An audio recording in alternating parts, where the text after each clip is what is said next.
Dr. Michael Breus, it's an incredible pleasure and honor to have you here today. Thank you.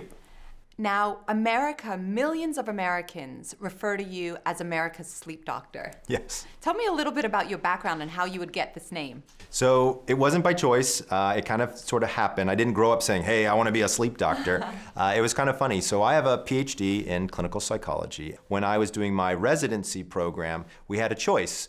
You could do different rotations. So I got there, and literally by the third day, I absolutely fell in love with clinical sleep medicine. I have a really unique opportunity. When you look at clinical psychology from a historical perspective, it can take weeks, months, even years before you see treatment gains in your patients. I help people like this. It's amazing. I mean, sometimes in literally 24 hours, we can identify a problem, have the right protocol, fix it, and people are sleeping again.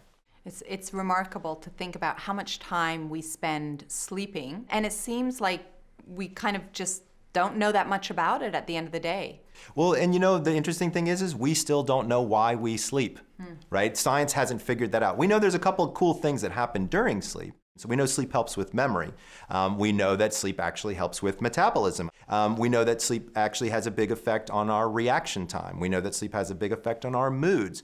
As an example, we know that when you're sleep deprived, you're more depressed if you have depression. You're more anxious if you have anxiety. So sleep is truly fundamental to almost every aspect of health. I mean, I think I can honestly sit here and tell you that it affects every organ system and every disease state. I would be willing to go on record and say that everything you do better with a good night's sleep. So how does it impact the metabolic syndrome or not? Just overall, what is the impact on our metabolism? Here's how it breaks down. So when you become sleep deprived, several different things happen in your body. The very first thing that happens in your body is your metabolism slows down. Okay, so when we become sleep deprived, can you define that? That's a good point, right? Because I guess it's different for everybody. So my sleep deprivation might not be the same as yours. Oh, really? Oh, absolutely. So first of all, 8 hours is a myth.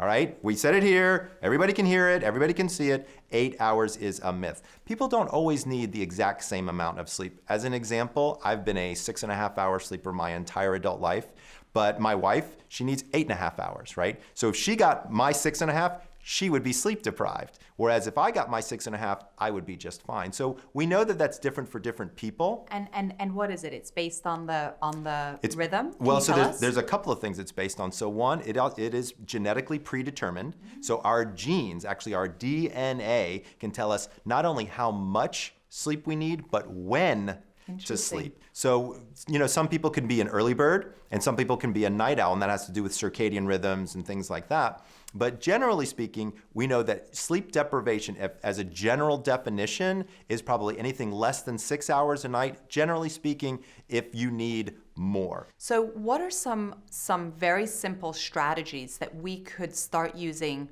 tonight that could transform our health and maybe even help with our metabolism? All right, so I'm going to give everybody a 5-step method that they can start tonight. Awesome. Now I'm going to tell everybody out there, don't forget that in the book, there is an entire program surrounding sleep. So if you really want to get into that, which I highly recommend, because Naomi and you and I worked on that together. Yes. So I'm telling people if you want to go the full on, but here's the quick one that you can do right now tonight. So step number 1 is to have a consistent sleep schedule. Wake up time turns out to be more important than going to bed time. So if you wake up at 6:30 during the week, I know this isn't going to be too popular, but I want you to wake up at 6:30 on Saturday and 6:30 on Sunday. It turns out that your circadian rhythm, which is your internal biological clock, resets every morning. And if you don't reset it at the exact same time, it becomes inconsistent, and that affects the quality of the sleep that you're getting. I have some patients who would get in bed early, get in bed late, wake up early, and because of that, the quality of their sleep was all over the place. But by really keeping those parameters tight, you will find that number 1, you will need less sleep overall, and the quality of your sleep will increase. So step number 1 is 1 consistent wake-up time. Step number 2 has to do with caffeine. I know people are going to be, oh my gosh, here goes the sleep doctor. He's going to tell us not to drink caffeine. No, okay? It's okay to drink caffeine. However, you really need to think about slowing down or even stopping caffeine by about 2 p.m. Why did I choose 2? So it turns out that caffeine has a half-life of between 6 and 8 hours, right? And so if you stop at 2, by 8 hours later, 10 o'clock, about half of that caffeine is going to be out of your system, which is good because it allows you to fall asleep a little bit easier. So here's what I'm going to tell you is different people have different caffeine sensitivities, but for that individual that wants to have the cappuccino with dinner, if I put electrodes all over their head, they might fall asleep, but they're not getting into deep sleep.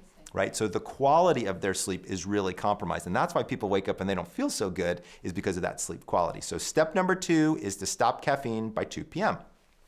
Step number 3 has to do with alcohol. So I'm not going to tell you that you can't have your wine or your beer or your cocktail with dinner, but a couple things to think about. It takes the average human body approximately 1 hour per alcoholic beverage that you drink to digest it and metabolize through it. So if you want to have 1 or 2 glasses of wine or beer or spirits with dinner, I don't have a problem with that, but give your body the opportunity to metabolize it out.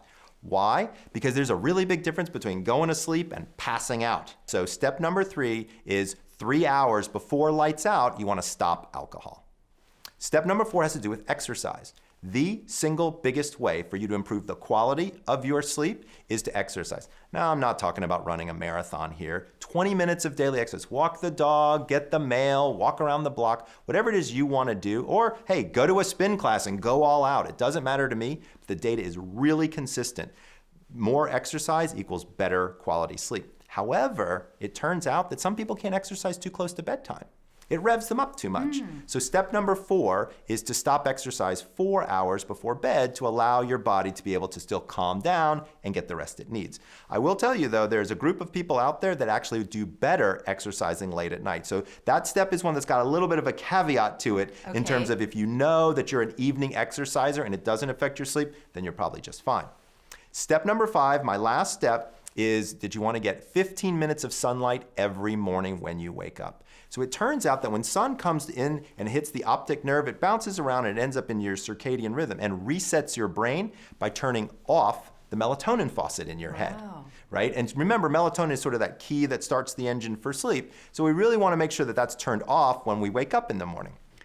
Well, it's fascinating to learn all of this, and thank you for being America's sleep doctor. It's incredible. Thank you for having me on here, and I am super excited to be part of this. I know that the Glow 15 program is going to go, and we're going to help a lot of people, so thank you.